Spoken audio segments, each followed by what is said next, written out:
So welcome and thank you for joining us today for the meeting of the New York City Health and Hospitals Capital Committee. Today's meeting is officially called to order. So bylaws section 14, committee attendance. If any member of a standing or special committee of the board will not be present at a scheduled committee meeting, the member may ask the chair of the board to request that another board member, not a member of that committee, attend the scheduled meeting and be counted as a member for purposes of quorum and voting. Therefore, Sally Hernandez Pinheiro has requested that Jackie Rowe Adams be counted for the purpose of quorum and voting on her behalf. So, and the request was approved. So Sally Hernandez Pinheiro is virtually participating in a listening capacity only. And thank you, Jackie, for being here. Thank you, Jackie. So I would like to propose a motion to adopt the minutes of the Capital Committee meeting held on February 6, 2023. Let me ask for your vote. Dr. Katz, Yes. Frida Wang, Yes. Jackie Rowe Adams, Yes. Alonso Pagan, yes. So let me move on. So the motion, meeting minutes adopted. So next we will, we'll get a Senior Assistant Vice President report, Mr. Saiz. Thank you, Dr. Pagan. And based on some recent events, we've updated our report and we'll submit it accordingly. This month has been an eventful one for the Office of Facilities Development. Metropolitan Hospital had a hazardous condition resulting from a fire that we experienced on February 20th to one of two Con Edison electrical services that provided power to the hospital. As a result of our emergency generator automatically engaged to allow for a seamless continuation of hospital operations. In order to respond to the damages caused by the fire and to ensure the provision of the power throughout the hospital, a new generator with a higher capacity was connected. This allowed for emergency generator to be able to provide its primary function as backup of power in a case of an emergency. The second electrical feeder was functioning until we discovered additional damage and overheating to the point of failure, and as a result, a second generator was brought online to replace the power, and we are working closely with Con Edison and contractors to remedy both services, ES1 and ES2. We concluded our long-awaited triannual Joint Commission review at Elmhurst, which resulted in a successful survey, and we are diligently preparing for Bellevue, Woodhull, Queens, and Carter hospitals as we await surveys to commence at these sites, and we continue to support sending trades from other facilities in preparation for the survey. We have officially restarted our Facilities Council, bringing together facility leads from across our system to discuss the plans and needs of our entire hospital networks. And I am pleased to share that Vincent Forgione has joined our team on January 23rd as Senior Director of Facilities Management. He has worked in a variety of facilities under the H&H umbrella and most recently comes to us from Carter and Kohler, to which he had the position of Director of Facilities and Engineering. Vinny will be a great addition to our team. We have two items today: a request to award contracts to VA Global for 6-center infusion at Metropolitan Hospital and a lease request for clinical space in the Rockaways. And with that, I'll take any questions. Do you have any questions from board members? Great response, it sounds like, on Metropolitan, very damaging kind of event. Was that Con Edison, or is it just a fire that occurred unrelated? Yeah, so the fire occurred on our side of the manhole, and the wires heated up. And fortunately for us, we had a very good oiler that was on duty at the time at about 3 a.m., and he came out like a champ and extinguished that fire. Really, really, really Johnny on the spot type of. It was just incredible. And then the new higher capacity generator, we were able to access that quickly? Yeah, we accessed it through GenServe, one of our contractors. They provided 2 of those generators to help us provide normal power to the hospital, and then put our emergency generator back online to be the emergency kick-in in case any of those failures were to occur. Right now, we're working really closely with Con Ed. There's some critical work that will happen tomorrow, where they're going to be removing the feeds, and if everything goes well, then we'll know they can replace those feeds, and we can move forward the way we think we So can. there was never any discontinuation of power, really? No, just when the emergency power kicked on, we lost some lighting in the corridor, as is designed to do, but overall, we held the systems in that hospital. Very proud of our team for doing that. Great, thank you. Thank you. Thanks. So, any, Yeah, so is it did y'all put a timeline on when everything is supposed to be completed? Yeah, we're hoping that we can do that over the next 2 weeks. Tomorrow will be a very critical juncture in helping determine that. If Con Ed can do the work that they are engaged to do and they can do it successfully, we'll be on track to So get are that the power back up. patients aware of what's going on? I think, I don't know if the hospital made an official announcement to the patients. We did have the command center operating. Right. So all of our administration knows and all of our clinical providers know. But But there's hasn't no been- direct effect to the There's patients. been no Okay. interruption. They've had full power all the time. Oh, They, good. their power is just coming from a different place. I'm one of the clinical providers, and then at Metropolitan, I'm a surgeon, and I run the operating room. It was a very smooth, timely transition, and I didn't even cancel a single case. We started all our cases on time on that day, because once the patient showed up, we provided the service seamlessly. The clinical providers are being updated weekly by the CEO at our huddles. All the chiefs are also getting email blasts regularly. So we know what's going on. We know there's a part for Con Ed and a part for us. Both have to go on synchronously. Yep. Very good. Thank you. Thank you. Yes. So we have two resolutions today, so do you want to read them into the record? First one, money? Or, This authorizing New York City Health and Hospitals Corporation to sign a 32-year lease with Malt Center for the use of about 22,819 square feet, including 449 square feet on the first floor lobby and 22,370 square feet of space on the second floor at 1720 Village Lane, Far Rockaway, by New York City Health and Hospitals Gotham for a primary care clinic at an initial rent of $32 rentable square foot and $730,280 a year, which will increase by 10% every 5 years to reach $51.54 rentable square foot over the final years of the term, for a total base rent over the term of $28,170,000, after taking into account 2 years of free rent, providing that operating expenses escalations are estimated to total $3 million, which, when added to the base rent, produces a total payable to the landlord over the term estimated of $31,170,000. Thank you. And thank you for having us today. So I'll walk through the presentation for today. So big picture wise, I want to share with you all today the healthcare services we have right now in Queens. Then I want to talk about what we know from the data are some of the key health issues in Queens. And then we'll get to the proposal that we want to use to address the key health issues that we're seeing in the data.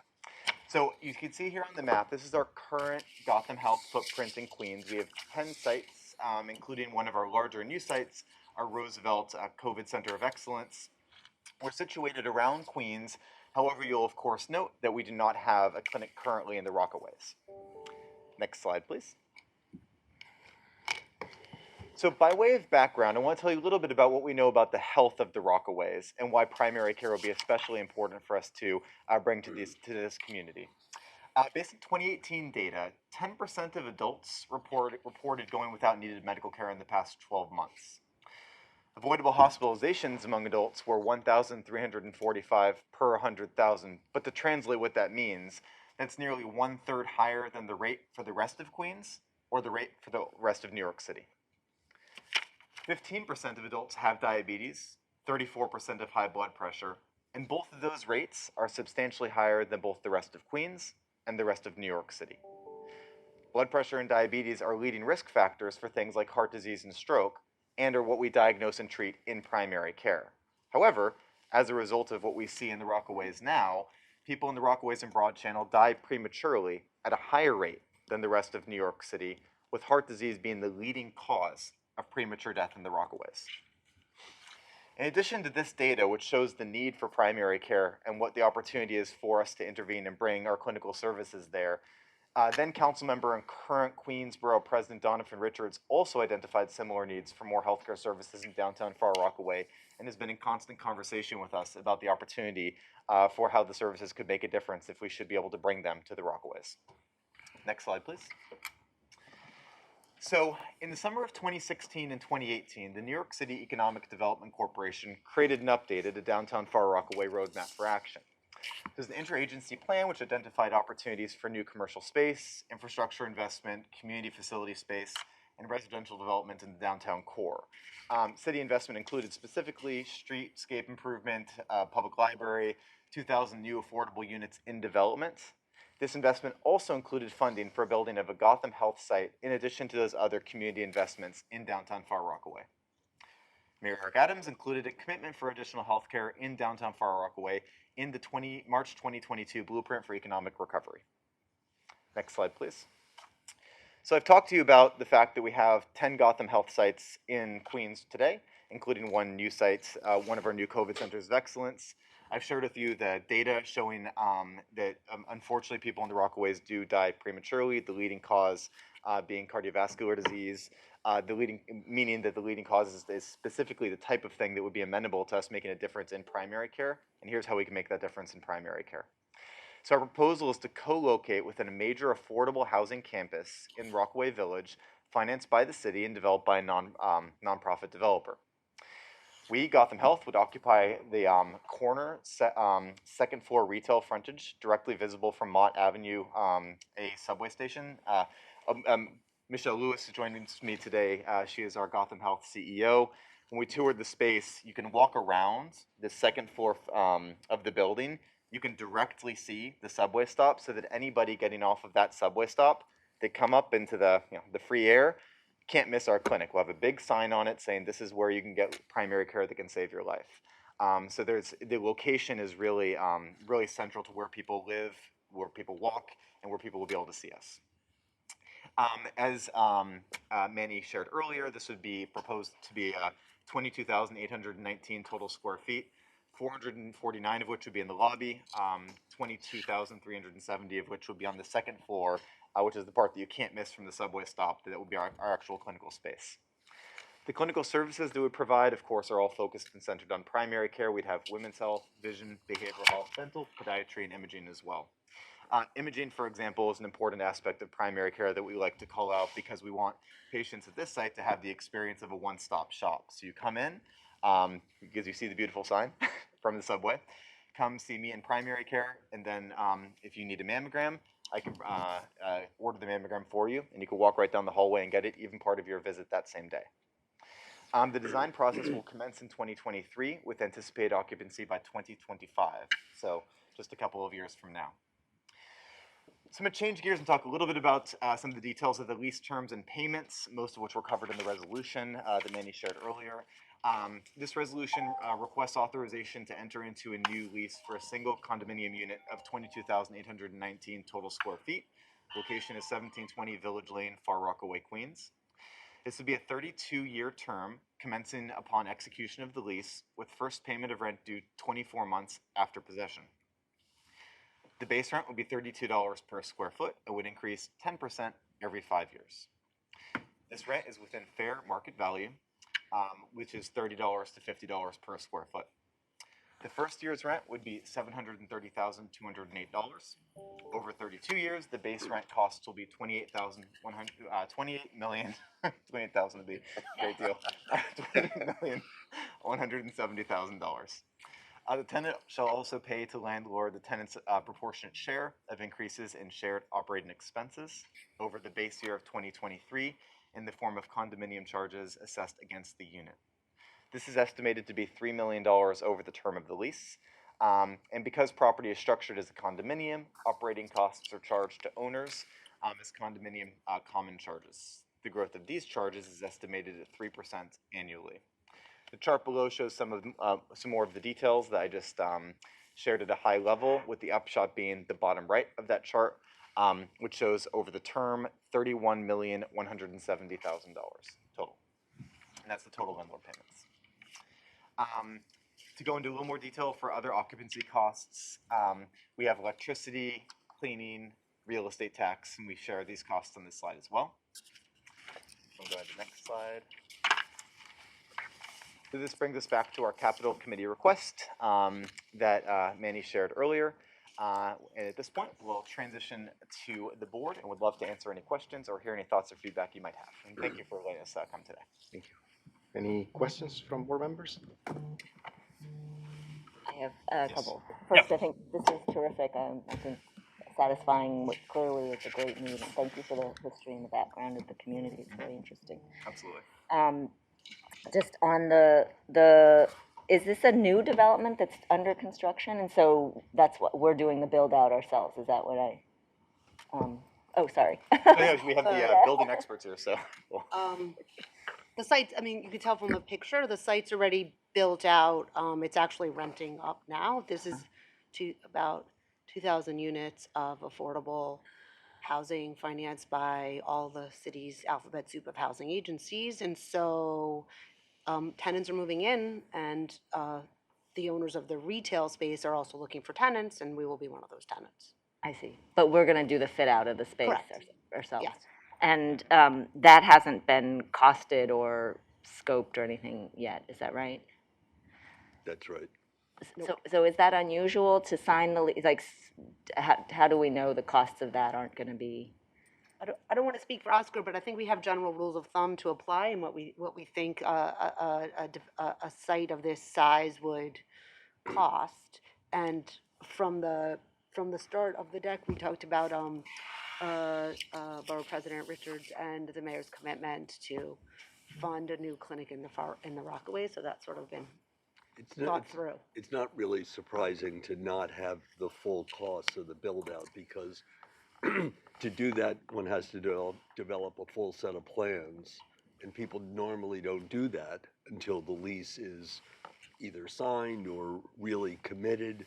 So we've only just now that we're at this stage of the approval process, starting to ask for the money for the design. So what we have now are kind of rule of thumb numbers, but they're not precise. And so the proposal is that we'll come back to the board for authorization for that work, which will be a project that's, above the board threshold of 5 million.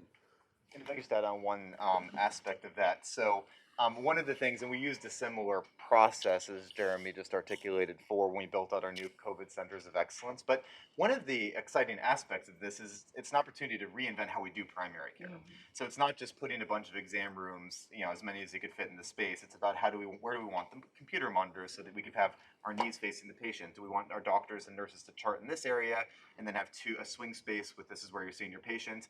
Do we want to have 2 doors in the exam room to increase the flow so you could sort of have the one-stop shop experience? So all of those aspects we can't really dig into until we have we lock in the opportunity here and we look at the space, look where the columns are and everything like that. But I just wanted to emphasize that it's actually a really exciting and fun process. It's a great opportunity. And as you've been to our new sites, you see, we really do put a lot of thought into how to structure the space. And I think it really works in the favor of our patients. So. And you might have said this and I didn't hear it. Oh yeah, here. First 2 years rent are free. So during the build out, we're not actually paying any rent. Is that right? Okay. Just a clarifying question. There's a $3 million operating cost incremental, I think, is how it was described.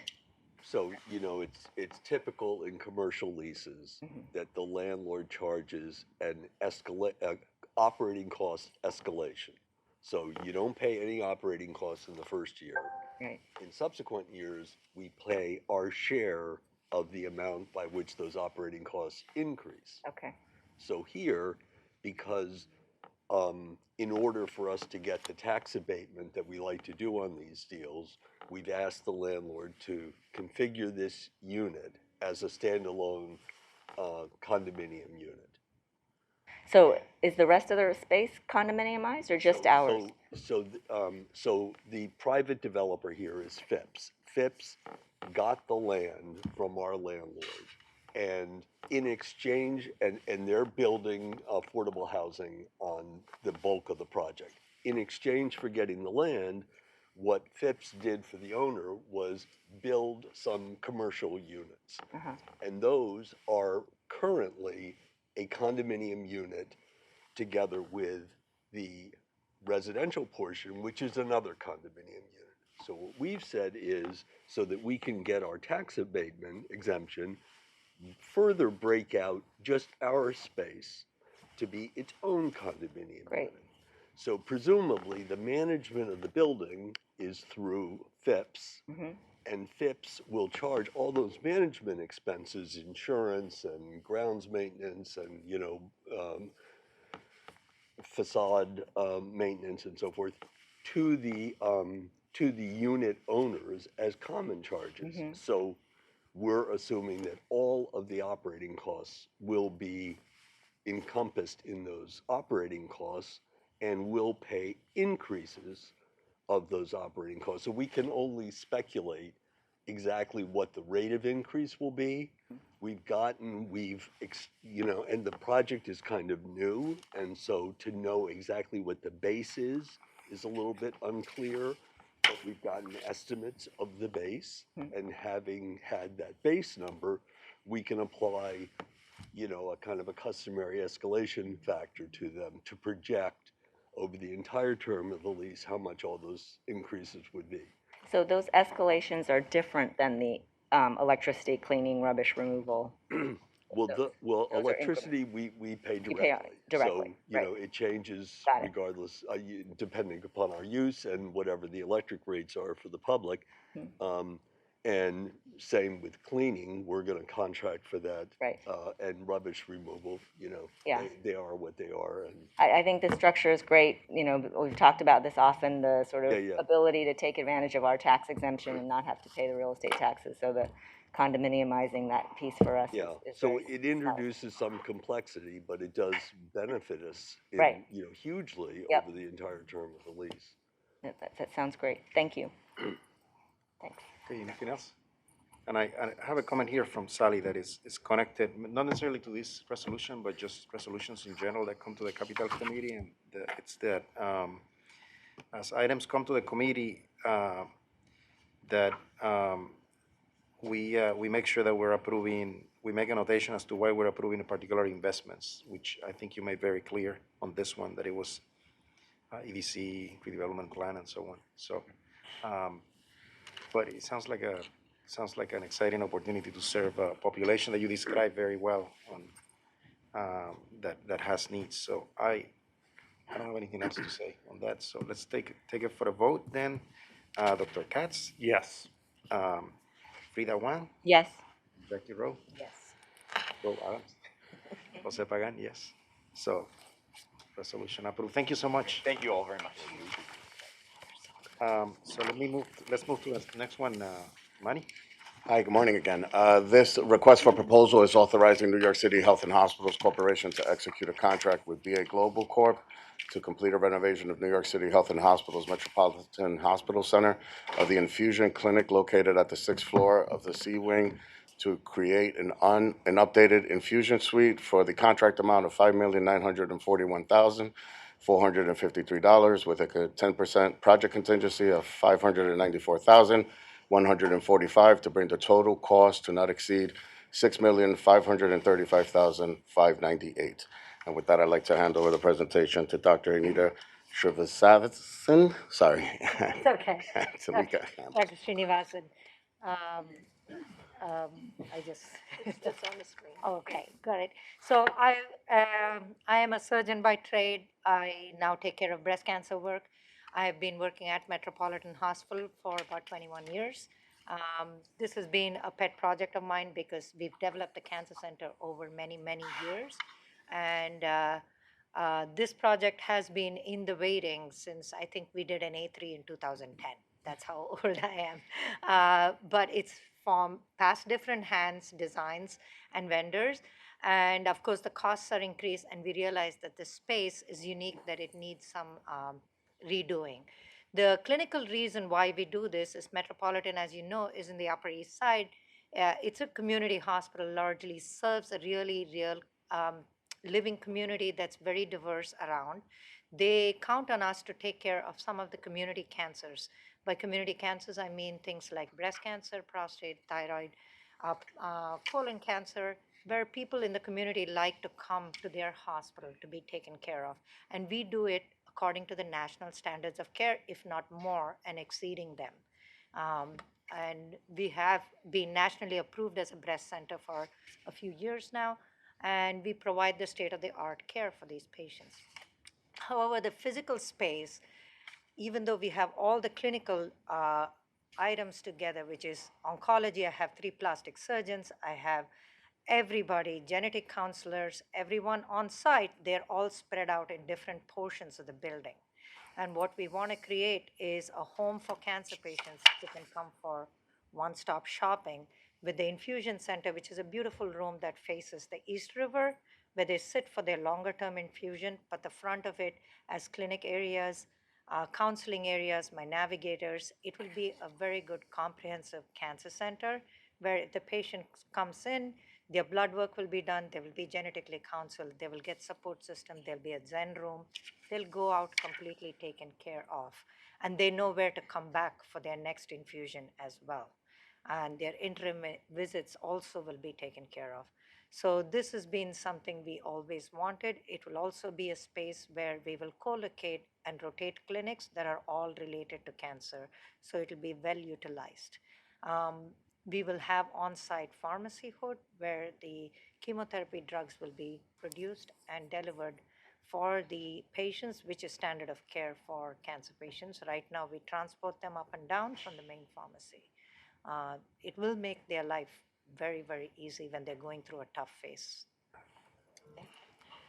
Next slide, please. Thank you, Nina.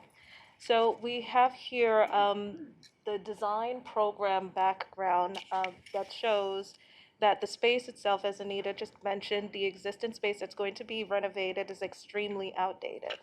And after this renovation is done, it would better meet the needs of our patients and our staff. So the program that we have designed is going to be a full gut of the 6 floor C wing. We will have 8 examination rooms, consultation spaces, 10 open patient bays, a centralized nursing station, and as Anita mentioned a moment ago, a dedicated oncology pharmacy. Next slide, please. So this shows the existing infusion center that is not within the current renovated space. It is in another location. So there will be no impact to patient care during this renovation. Next slide, please. This is a layout of the future for our infusion suite, and it identifies the program that was mentioned before. Next slide, please. So the overview for the procurement process in July 25th and 26th of 2022, we had an on-site tour for 12 bidders, 12 contractors attended. In August 2024, excuse me, August 24, 2022, we received 5 proposals, and in October 11th, 2022, BA Global was identified as the lowest responsible bidder. Next slide, please. So the construction contract. The contract was sourced via public bid. BA Global is the lowest of 5 bidders. BA Global is also a certified MWBE contractor, and in addition to that, their contract has a MBE vendor that will have 33.6% as well. The contract dollar amount is $5,941,553. Currently, BA Global is a JOCS general contractor with us, with a contract from 2021 to 2023. Evaluation rates 87.5. And also currently they hold and they are the primary contractor on 2 projects, one at Kings County Hospital Pharmacy and Woodhall Facade. We were not able to identify any additional evaluation found on for mocks. The project itself, we are anticipating to begin 2023 of June and to be completed the summer of 2024. Next slide, please. So this shows the evaluation criteria that BA Global received for their contract, and we has resulted that they have good standards. Next slide, please. So this is the project budget breakdown that shows that the construction dollar amount is for $5,941,453 and a contingency of $594,145 with a grand total of $6,535,598. And currently, the CP package is within OMB pending approval.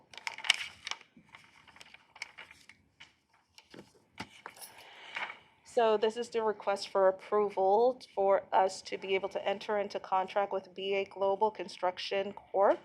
to complete the renovation for New York Health and Hospitals Metropolitan Hospital Center to renovate the 6C infusion clinic, C wing, with a contract dollar amount of $5,941,453, a contingency of $594,145, and a not to exceed of $6,535,598. Thank you. Thank you. Any questions? That's really, really, really good. So what's happening now at Metropolitan with the cancer patients? So the cancer patients are seen by their primary care. They will be referred to the specialists. The primary care clinic is in the 3 North Wing. And once they're referred, they either go to a surgeon or oncologist who are in different parts of the building. And once they see them, the radiology part of it, for example, my field is mammogram is in another floor and phlebotomy is in another floor. Most of the time, we try to cater everything as much as possible on the same day, in the same space, whenever possible. But we do have to send the patients upstairs to see the oncologist in a different area. And then the infusion center is in a different location. When they're finally approved for infusion and all their blood tests are done, they go to the infusion center. So there are 3 or 4 different areas that the patient has to navigate going through cancer treatment. So this would allow, this would just be designated just for the cancer patient. This was allowed one-stop shop. Yes. That sounds great. I had a similar question, and so, because the resolution says we're just renovating an infusion center, but it sounds much more than that, actually. Yes, what it is the infusion center is at the end of the wing that was active and current. We moved it temporarily because we want to make it that the whole wing becomes a cancer care area, with the frontage being all the clinic and the exam rooms and the navigator space and an open nursing station. And then at the back of it, which is our current infusion center, will still be renovated, but the patients there tend to stay for half a day or a whole day, and they'll be in the space that overlooks the river. And it'll be the same space for the infusion center, except we'll have an on-site pharmacy. That sounds great. Glad you stuck with it for all these years. I think that was it. I had the question of whether the current status would be disrupted, but it sounds like you've already No, moved. we already have a good flow, and luckily the clinicians are easily communicating to each other, but it doesn't bring down the inconvenience for the patients physically to go to different areas. Do we have like cancer centers at every hospital, Mitch? It's a variable. I mean, as you heard, Metropolitan is a certified cancer center. Queens is and the certifications somewhat vary. Queens is a certified cancer center. But at some of the hospitals, we tend to refer out people with serious cancers. It's very much a hospital by hospital approach. One other question I did have, maybe this for the construction team. The BA Global is currently working on a couple of other jobs. Are you worried at all about capacity for them, or? No, because I think those 2 projects are also in different stages right now, and we still have to go through our contractual process. So by the time that we're ready to go into full construction and full swing, we should be fine. Great. So no concerns. Thank you. Thank Good question. Thank you. So I'm glad that you're here, and thank you for the explanation of the benefits of this to our patients and the efficiencies that this would generate. And that's about it. Very exciting to see how we this will be more patient-centric and help our patients at Metropolitan. So on that note, any other questions or comments? Then let's take it for a vote. Dr. Katz, Yes. Frida Wang, Yes. Jackie, Jose, yes. So resolution passed. Thank you. Thank you so much. Is there any old or new business to come before this committee? There being no further discussion, the meeting is adjourned. Wow, Thank you look so how much. 20 efficient, minutes. 20 minutes. Thank you.